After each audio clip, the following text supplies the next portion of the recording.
hold time. It sounds kind of technical, right? But what if I told you it's basically just about preventing a rear-end collision inside your computer?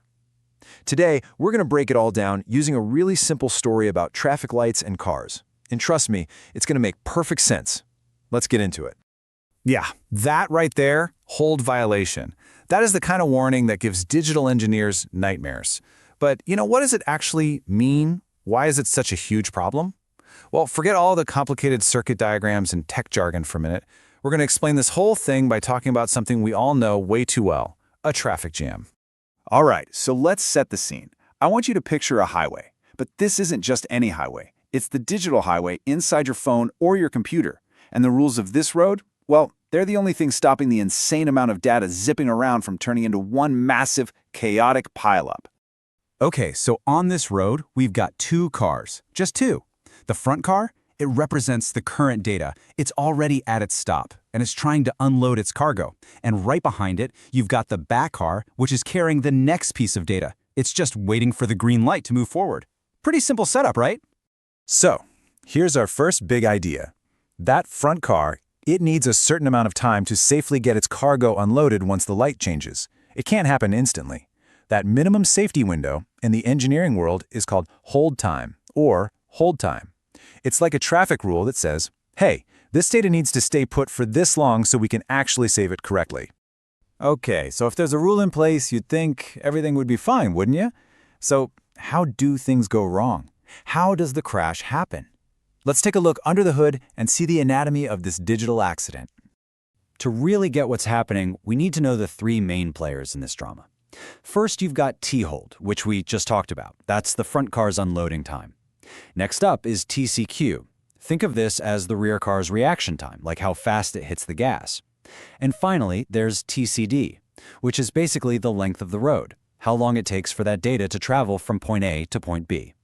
So all of this comes down to one really simple safety rule.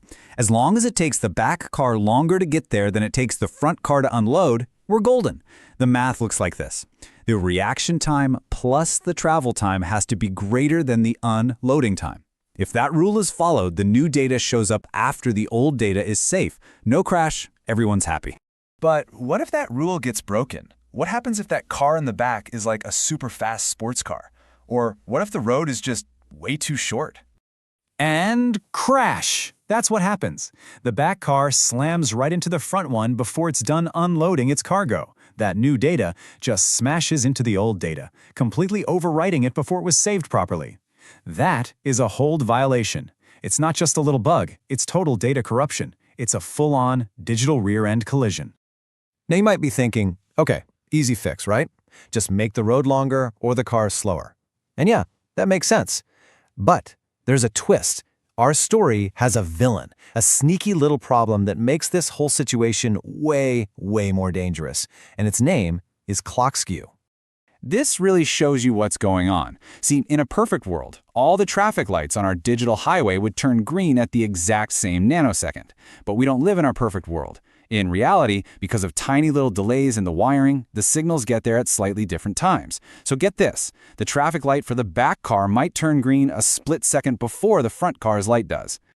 That tiny time difference, that's what we call T-skew, or clock skew. And it is a huge problem. Why? Because it basically gives that back car a head start. It's like a false start in a race. The front car hasn't even been told it can start unloading yet, and the back car is already barreling down the road right at it. Super dangerous.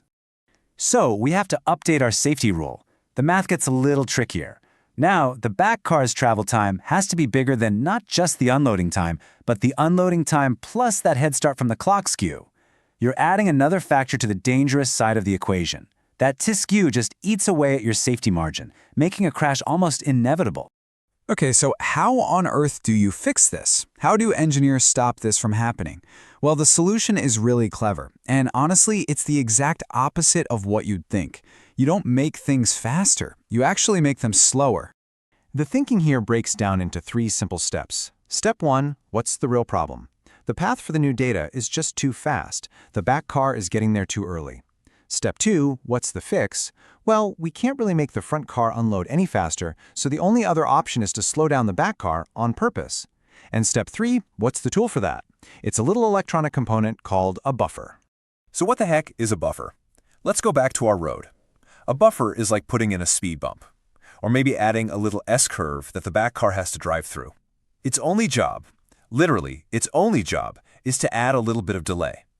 By slowing down that back car, engineers increase its travel time, that TCD value, and that makes sure our safety rule is followed.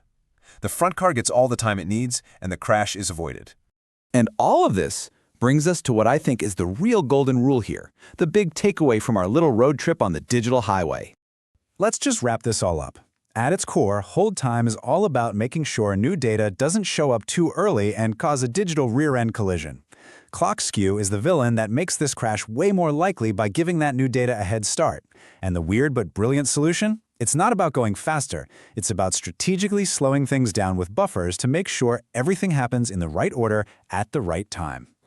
So, if you remember one thing, remember this. In this world where we're obsessed with making everything faster and faster, sometimes the real key to making things work safely is to intentionally slow them down. It's not always about raw speed. It's about perfect timing. Thanks for watching. See you next time.